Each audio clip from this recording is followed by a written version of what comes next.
Por favor, registren apellido paterno, materno y nombre en el chat para la lista.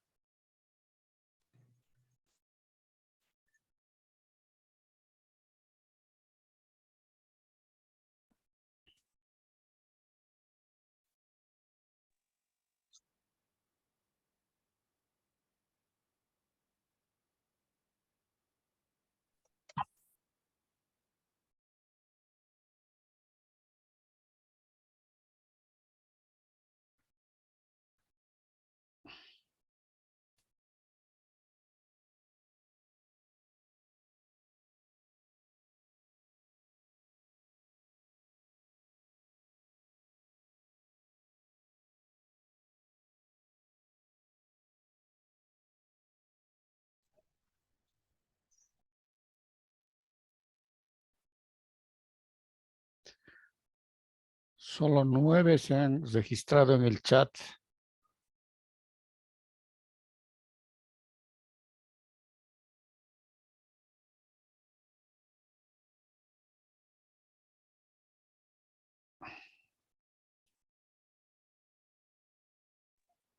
Doctor, buenas noches. Quería hacer una Buenas consulta. noches, dígame. Va a disculpar, doctor. Al momento de presentar el trabajo el día domingo, yo no puse el correo electrónico, me olvidé de poner. Entonces, no sé si las correcciones, cómo las puedo recibir, tal vez. No, no se preocupe, yo ya tengo todos los correos. Los he vaciado del mismo Mood, uno por uno he copiado en mi lista. Entonces, según voy a ir revisando los trabajos, voy a ir mandando a su correo las observaciones. Está bien, doctor. Muchas gracias. No, no hay de qué, Juan.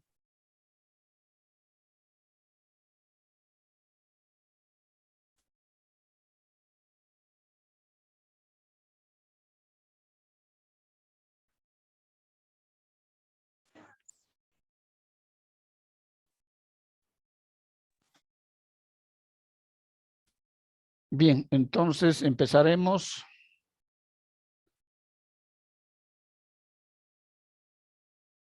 La temática que nos corresponde hoy. Como le decía su compañero, voy a empezar a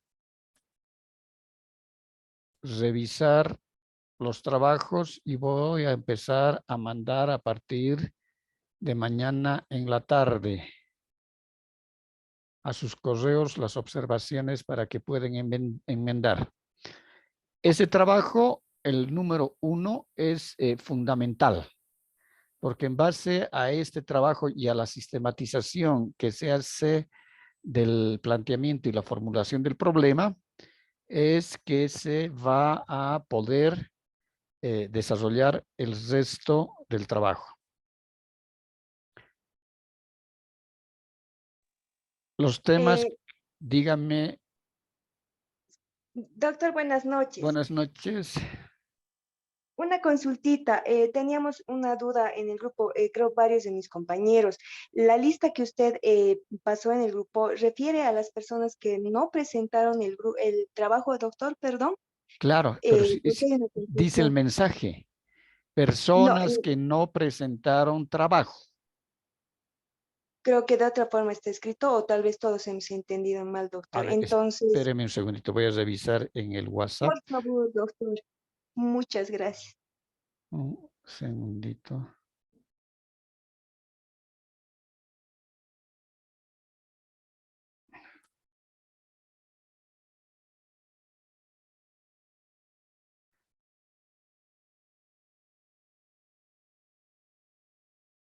Aquí está, hoy dice, yo pongo, buenas tardes, no mandaron el primer trabajo, 2 puntos. Y me han empezado a contestar antes de que yo ponga la lista. Y luego ya pongo la lista. ¿De acuerdo, Silvia? Sí, doctor, ahora sí está claro, estoy más tranquila. Es que había, por eso creo, hubo la confusión y empezamos a, como usted indica, nos adelantamos varios y empezamos a colocar la confirmación que teníamos de nuestros trabajos. Entonces, creo que esa ha sido la confusión, doctor, pero ya nos está aclarando. Ya, Muchas gracias. perfecto.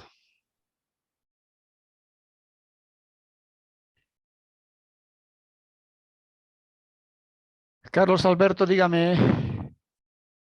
Bueno, doctor, escuchando su aclaración, entonces yo creo que tengo un problema porque yo sí presenté el trabajo. Y mi Por nombre eso, está en la...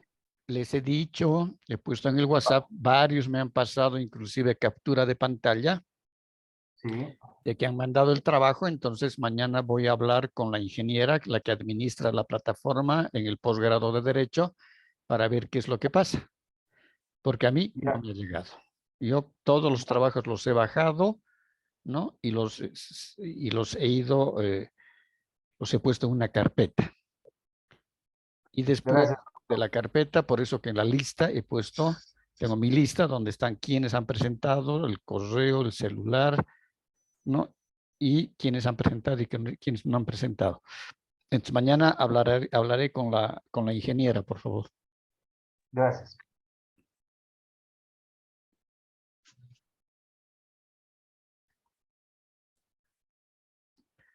Bien, ¿alguna otra pregunta?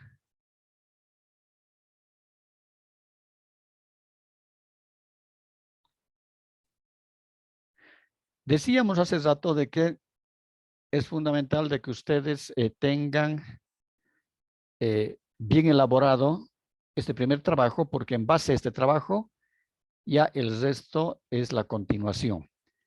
Por eso que reviso muy detalladamente para ver si se ha trabajado con los requerimientos que se han establecido para que después ustedes ya puedan hacer directamente una copia al trabajo final, que es el de la monografía, ¿no?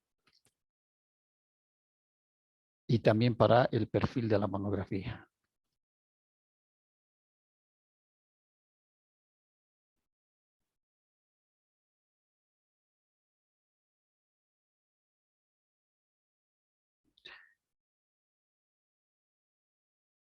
Habíamos visto de que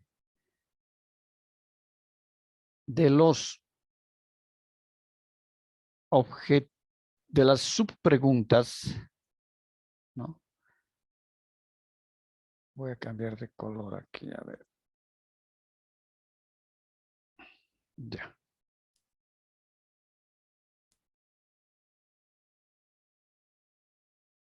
De las subpreguntas.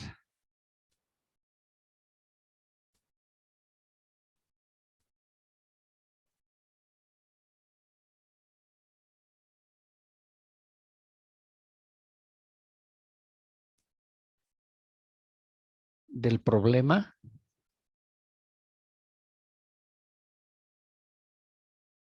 Salen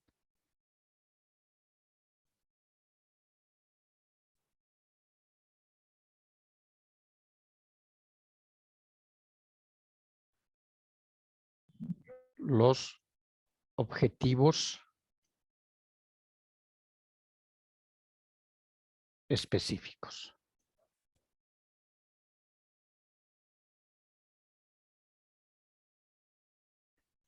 La respuesta a cada subpregunta problemática da lugar a los objetivos específicos. De cada objetivo específico, hemos dicho, nace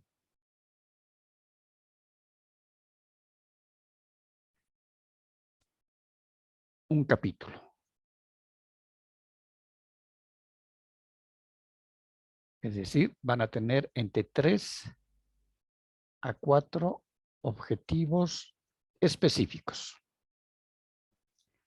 Y de cada objetivo específico van a ser un capítulo. En este caso, nuestro ejemplo, la teoría doctrinal sobre el bloque de constitucionalidad. Y nuestra subpregunta problemática era, ¿qué establece la teoría doctrinal sobre el bloque de constitucionalidad?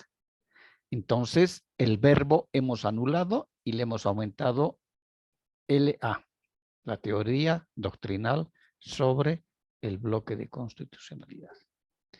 Lo mismo, el segundo objetivo específico va a dar lugar al nacimiento del segundo capítulo, marco legal y legislación comparada del bloque de constitucionalidad en Bolivia y del continente americano.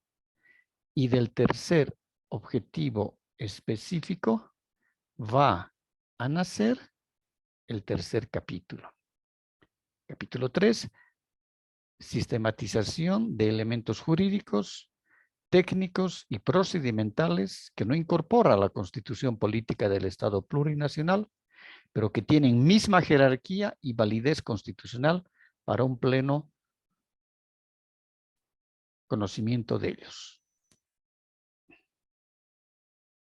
Por eso decimos que se puede apreciar que los objetivos específicos pasan a ser los capítulos. ¿Preguntas?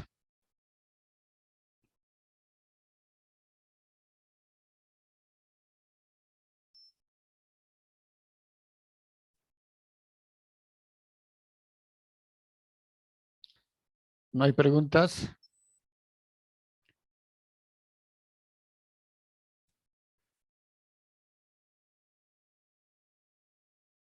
Por eso decíamos que si una subpregunta está mal planteada,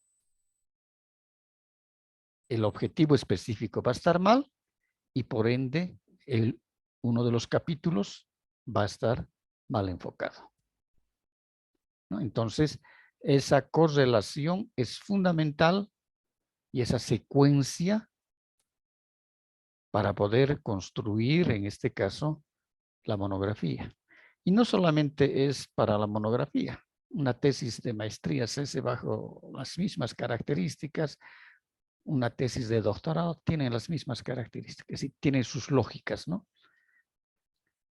No, en este caso, la pregunta problemática no puede decir una cosa, el objetivo específico otra cosa y el capítulo otra cosa. No, tienen que estar totalmente rimados, coordinados.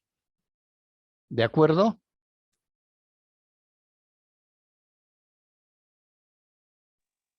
Sí, doctor, está bien. Perfecto.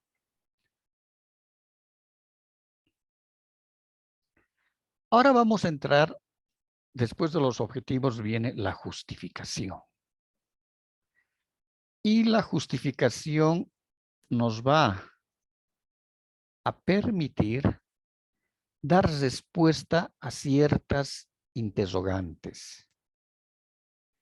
En este caso, ¿para qué sirve la investigación o tu investigación?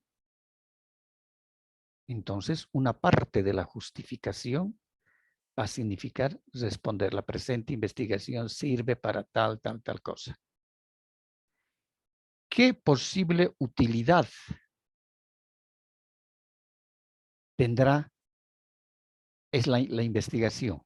Entonces, otro punto aparte y otro párrafo va a ser la utilidad que va a tener la investigación. Luego tenemos otro interrogante. ¿Qué beneficios aportará a la sociedad?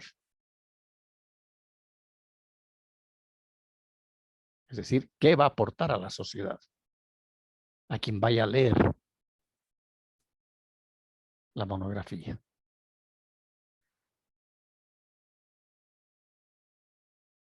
Otra cuestionante, ¿qué información nueva aportará tu investigación a la ciencia? Y en este caso va a ser a la ciencia jurídica. Ahora, las 5. ¿Quiénes podrían beneficiarse con los resultados? En este caso, ustedes tendrán que establecer aquí quiénes se van a beneficiar. Serán los estudiosos del derecho, serán los abogados causídicos, serán los operadores de justicia y personas interesadas en el área jurídica y en específico en el tema que ustedes están investigando. Preguntas.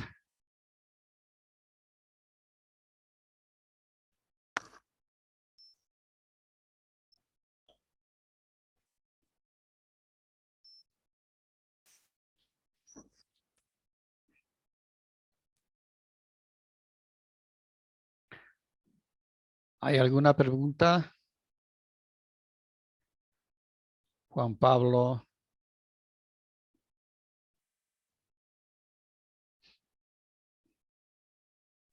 No, doctor, yo no tengo ninguna pregunta.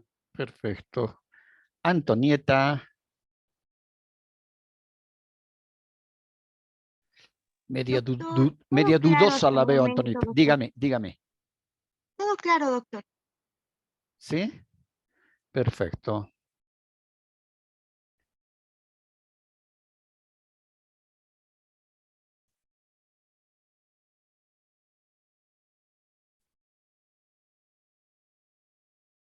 Por eso decimos que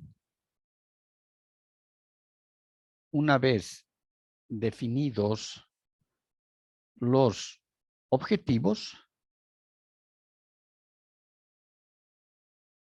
tenemos que fundamentar por qué se investiga sobre ese objeto de conocimiento, cuál va a ser su utilidad e importancia. Ahora, lógicamente que para dar respuesta a estas interrogantes, como las que también hicimos y vimos hace rato, se debe considerar la perspectiva teórica. Es decir, ¿cuál es el aporte teórico sobre ese tema y ese objeto de investigación y ese tema? La metodología que hemos utilizado o que se está aplicando. La práctica, la importancia, la justificación subjetiva. Por eso es fundamental e importante ver y responder también otro tipo de preguntas. ¿Para qué servirá la investigación? ¿Qué posible utilidad tendrá? ¿Qué beneficios aportará a la sociedad? Y en este caso al contexto jurídico. ¿Qué información nueva aportará la investigación a la ciencia? ¿Quiénes podrán beneficiarse con los resultados de la investigación? Y aquí pongo un ejemplo bien resumido, por eso aquí ponemos, este es un resumen mínimo.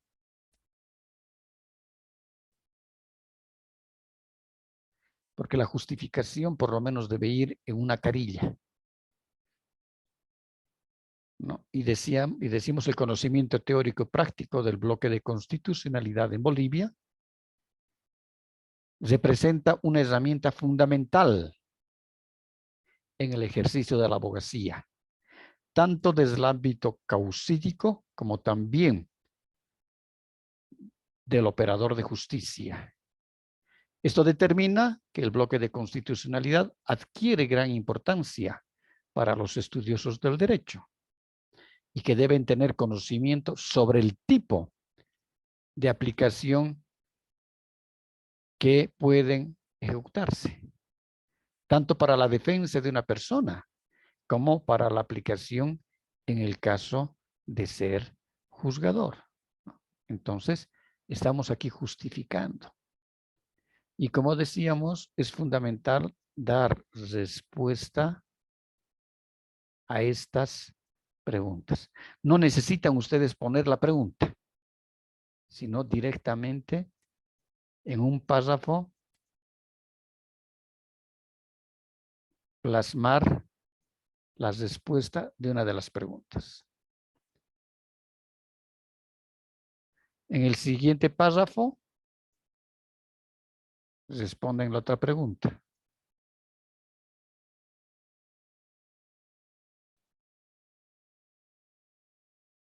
Y así sucesivamente.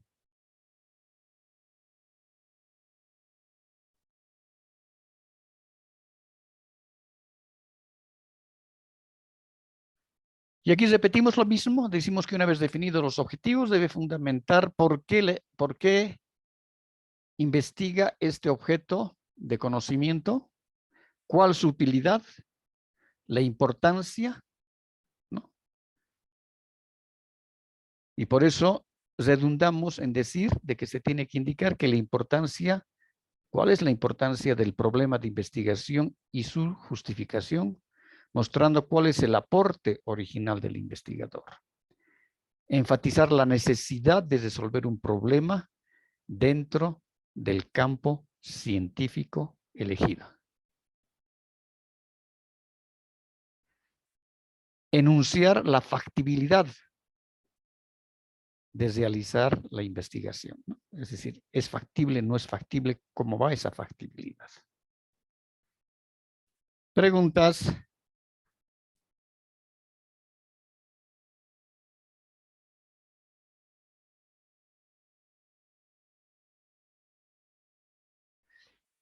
Otro elemento que es fundamental considerar es la justificación metodológica. Independientemente que se describa la justificación de ese objeto de estudio, entonces vale la pena también incorporar la justificación metodológica. Y para poder responder y describir esa justificación metodológica, ¿no? Ustedes pondrán ahí metodológicamente la presente investigación, el enfoque que se escogió fue tal, tal, tal, ¿no? Pero eso hay que responder también. Hay interrogantes para la justificación metodológica. El enfoque que se escogió permite una lectura distinta de las investigaciones que se ha revisado. Resulta que muchas veces se utilizan términos extremadamente técnicos o una terminología totalmente rebuscada. Entonces, en esta parte, ustedes establecerán de qué se está aplicando, ¿no? O sea, se utiliza siempre en presente.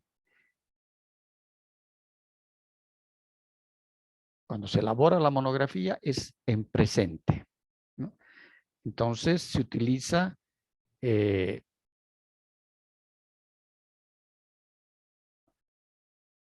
una terminología sencilla, fácil de entender y que tiene lógicamente sus componentes técnicos jurídicos, ¿no? Entonces, lo que tenemos que buscar es de que nuestro trabajo sea de fácil comprensión. Ahora con eso no les digo que vayan a poner verduras en el contenido de la monografía, ¿no?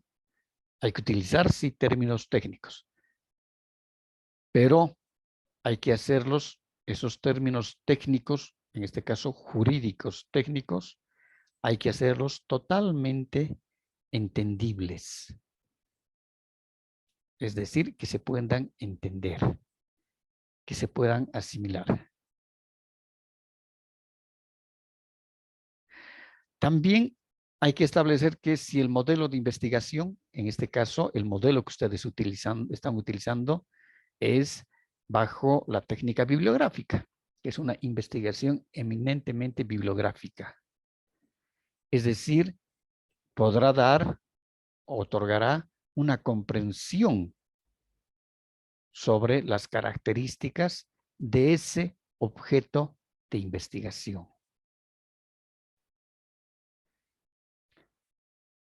También hay que establecer cuáles son, en este caso, los instrumentos de recolección de datos.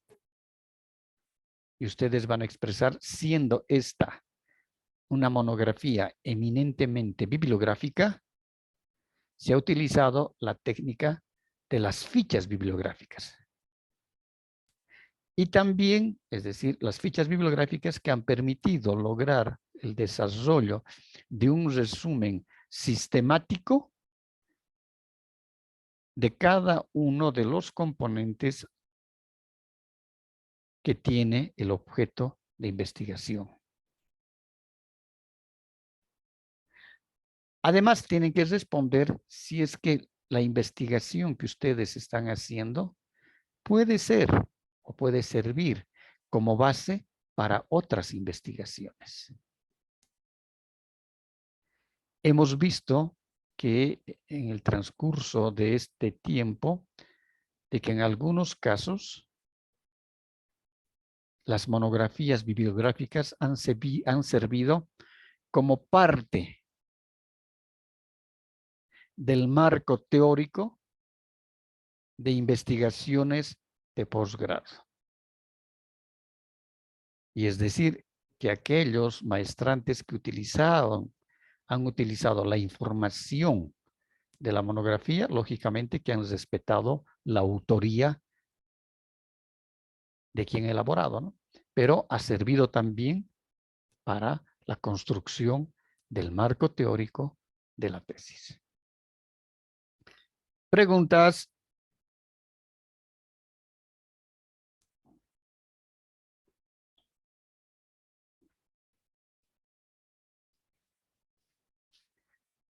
Nadie pregunta, ¿eh?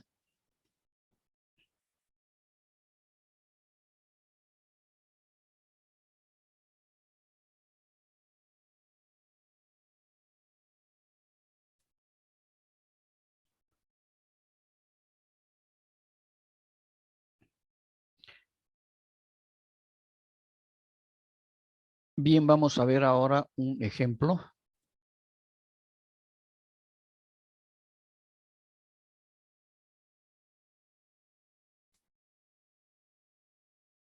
Sobre esta temática.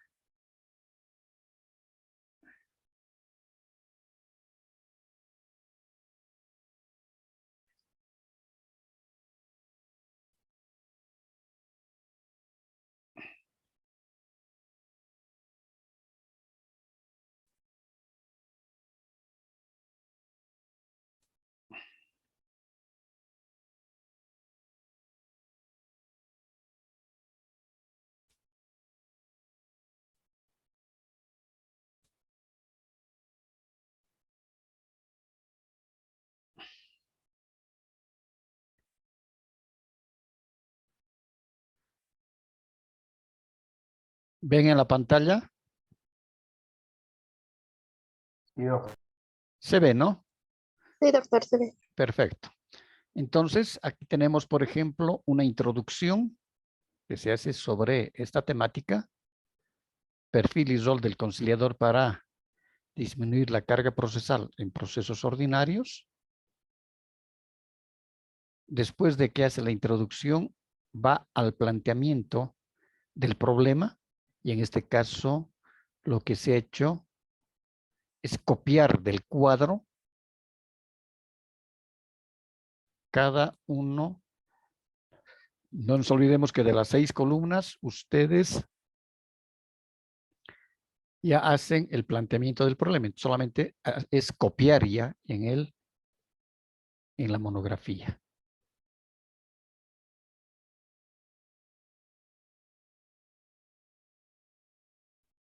Y aquí entramos a la formulación del problema. ¿Cuál es la importancia de la figura de los profesionales conciliadores para realizar efectivamente la disminución de procesos ordinarios y resolver los conflictos entre partes para el que fue instaurado en el nuevo Código Procesal Civil Boliviano? Y aquí tienen las subpreguntas. ¿Cuál es la importancia del conciliador dentro del proceso ordinario civil? ¿Cuál es la importancia de disminuir la carga procesal para las partes inmersas dentro del proceso ordinario? Dentro de los países vecinos que ya tienen implementado este procedimiento, ¿cuáles son las características de los conciliadores a ser tomados en cuenta en nuestra normativa? Entonces, ahora el objetivo general, hemos dicho, es la respuesta al problema general. Objetivo general. Realizar un estudio teórico comparativo para identificar las características y el rol del conciliador para disminuir la carga procesal en los procesos ordinarios. Entonces, esta es respuesta al problema general. Los objetivos específicos son respuestas a las subpreguntas del problema. Estudiar las diferentes facultades, obligaciones e impedimentos en el ejercicio de la función profesional conciliador y sus funciones específicas. Examinar la importancia de la disminución de la carga procesal y cumplir con la solución de controversias para evitar un proceso ordinario en estrados judiciales. Y examinar, miren, todos son verbos: estudiar, examinar, examinar cualidades en el derecho comparado en países vecinos que tienen más años en la implementación de este tipo de profesionales y luego realizar una comparación con nuestro país, es decir, con la legislación nacional. De esta manera, observar las debilidades y fortalezas en la aplicación de la conciliación. Luego ya se ingresa a la justificación.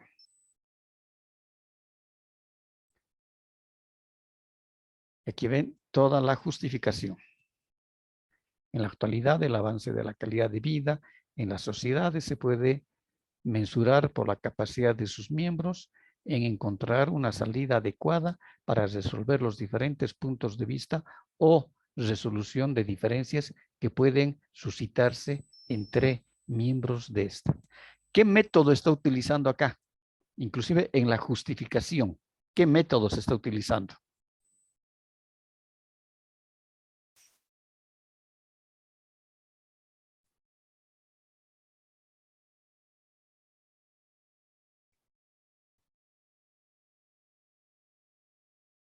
El método deductivo. Está partiendo de lo general, en la actualidad. Está hablando en general, no está hablando del objeto propio de investigación. Está hablando en general. Luego dice, bajo este parámetro se adecuaron en muchas normativas legales muchas reformas encaminadas a lograr este propósito.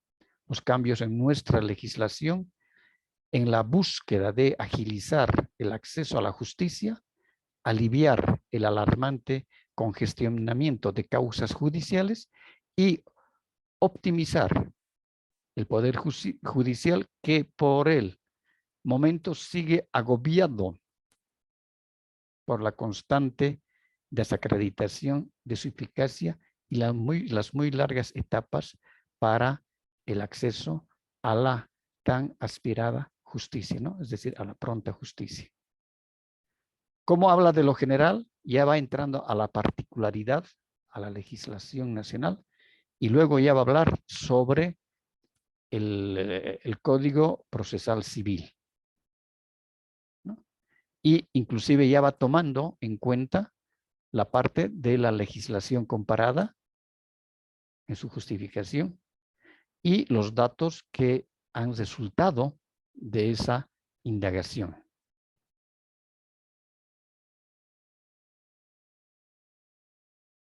Y aquí ustedes ven los conectores, por ejemplo, por lo expuesto. Este es un conector. Resulta más que importante realizar el análisis de la importancia de la figura del conciliador como director de la conciliación previa. Entonces, está dando respuesta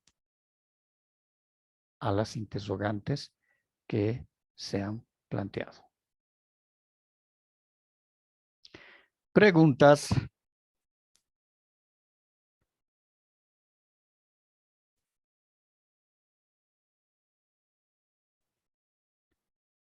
Si no preguntan, es muy difícil avanzar.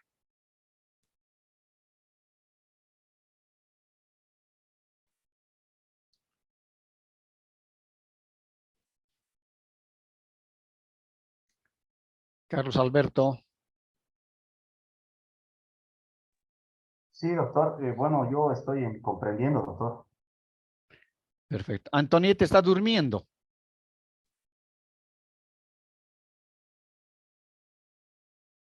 Antonieta.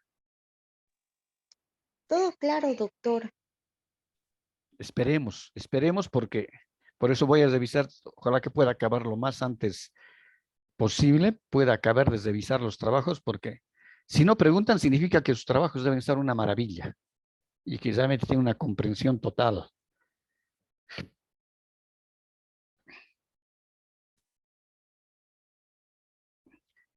Luego se entra a la parte de los métodos. ¿Cuáles hemos dicho que son los métodos con los cuales se trabaja la monografía?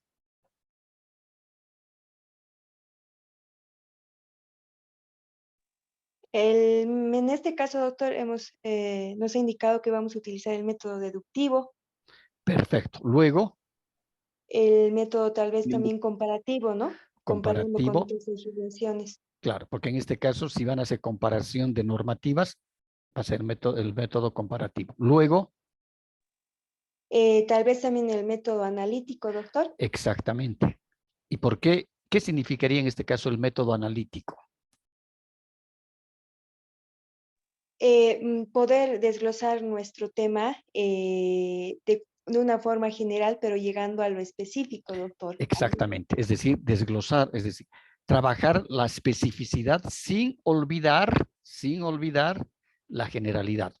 Y en este caso, la generalidad, ese todo, es la generalidad, va a ser la normativa procedimental civil. Y ustedes van a ver una partecita de esa normativa, ¿no? O del Así es, doctor. instituto. Entonces, pero van a ver la generalidad, no se van a olvidar de ver la generalidad. Van a trabajar sí la especificidad, pero también van a ver la generalidad. Aquí, por ejemplo, trabajo método comparativo. Se utilizó este método,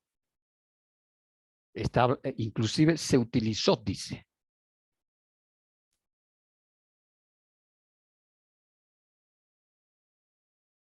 Está hablando en pasado. Este método en el análisis y comparación de la legislación de países vecinos para establecer similitudes y diferencias con nuestra normativa procesal civil. Método analítico. Eso está bien resumidito. He ido quitando. Está muy resumido esto para no cansarlos. Luego, el método analítico. Se utilizó este método en el estudio de las características del conciliador y el rol fundamental en la resolución de controversias. El método deductivo. Se utilizó este método en la determinación de la importancia de un conciliador, la importancia de la resolución de la carga procesal para mejorar la administración de justicia. Está partiendo de lo general. Está hablando del conciliador. Está hablando de la resolución de la carga procesal y la administración de justicia. Dentro de las técnicas, decíamos que se utilizó la técnica bibliográfica. Preguntas.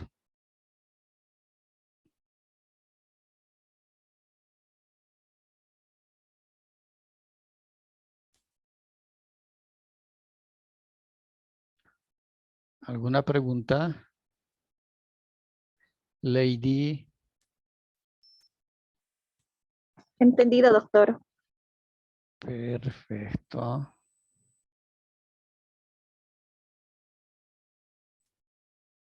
Entonces, vamos a pasar a esto.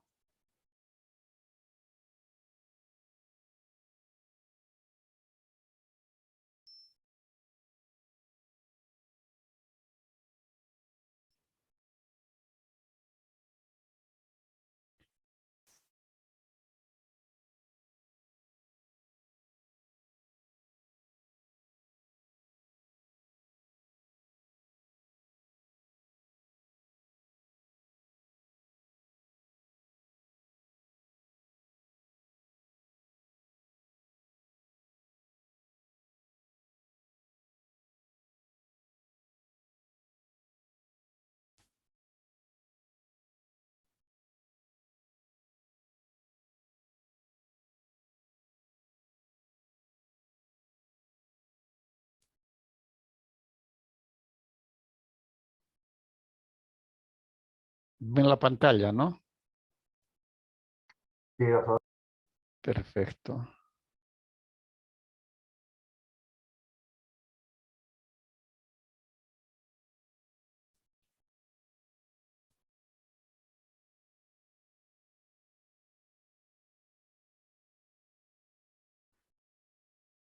Como decíamos la anterior semana, existe una diversidad de investigaciones o de tipos de investigaciones.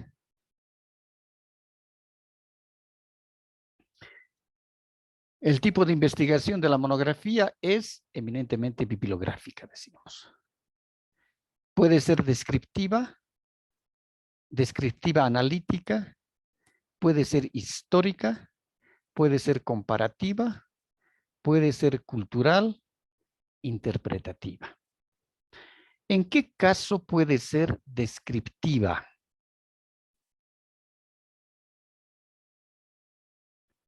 ¿Qué significaría en este caso el término descriptivo?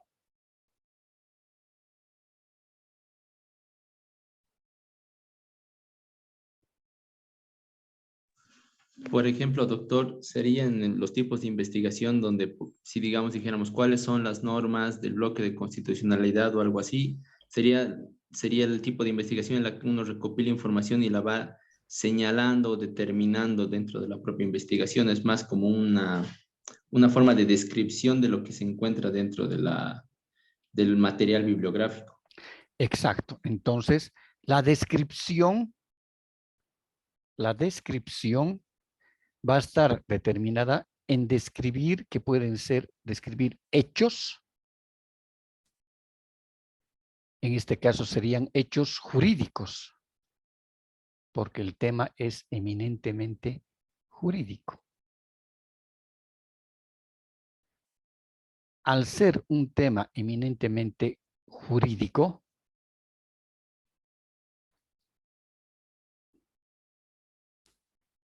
tal vez tenga también esta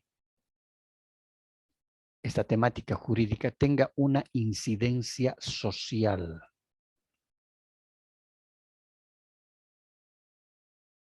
Porque no nos olvidemos de que el derecho es una parte de la sociedad y está dentro del contexto social para la pacífica convivencia, ¿no? Entonces, utilizamos en este caso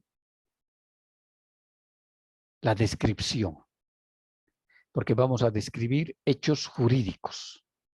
Pueden tener, en este caso, su relación con hechos sociales. Cuando decimos describir, vamos a hacer una narración descriptiva de ese objeto de investigación. Pero no podemos nosotros empezar a narrar y a describir si no logramos tener, en este caso, un elemento metodológico. Por eso hablamos siempre de los métodos, ¿no? Entonces, en este caso va a ser una descripción analítica. ¿Por qué analítica? Porque vamos a describir una parte, vamos a describir un todo con su parte. Describimos el todo, que puede ser de manera general, pero ya vamos a buscar la especificidad para trabajar a mayor profundidad y a mayor detalle. Y cuando vayamos describiendo, en este caso, la especificidad, no podemos olvidarnos del todo. Ahora, hay que definir ese todo, ¿no? Si ese todo es el ámbito eminentemente del derecho procesal civil, o ese todo puede haber un supratodo también, que puede ser, en este caso, la normativa todo el conjunto de normas, disposiciones, etcétera, ese el cuerpo legal. Y tal vez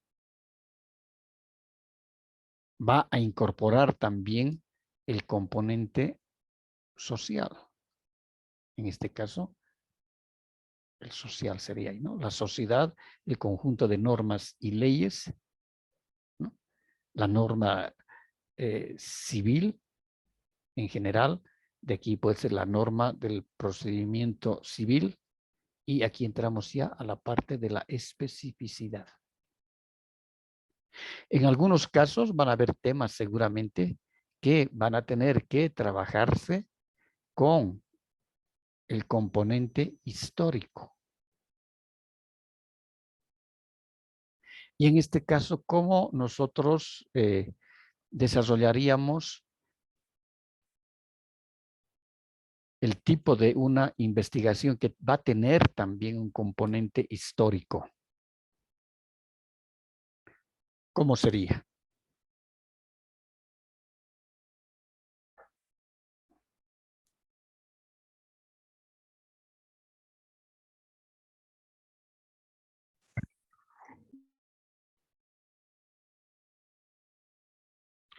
¿En qué caso utilizaríamos la temática histórica?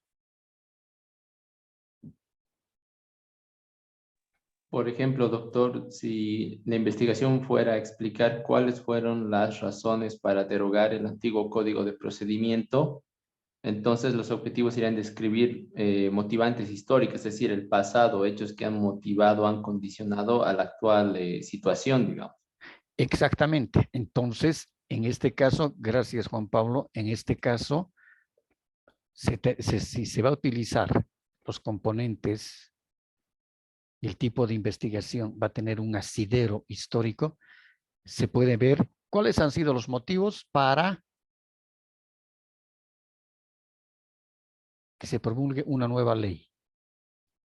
En este caso, un cuerpo ordenado de normas, como es el procedimiento civil, e inclusive se le incorpora a la parte de la oralidad, ¿no?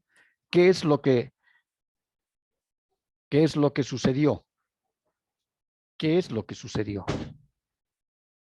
E inclusive también ahí se verán las connotaciones. Por ejemplo, un elemento fundamental que veíamos en el anterior ejemplo de la monografía que veíamos hace rato, ¿no?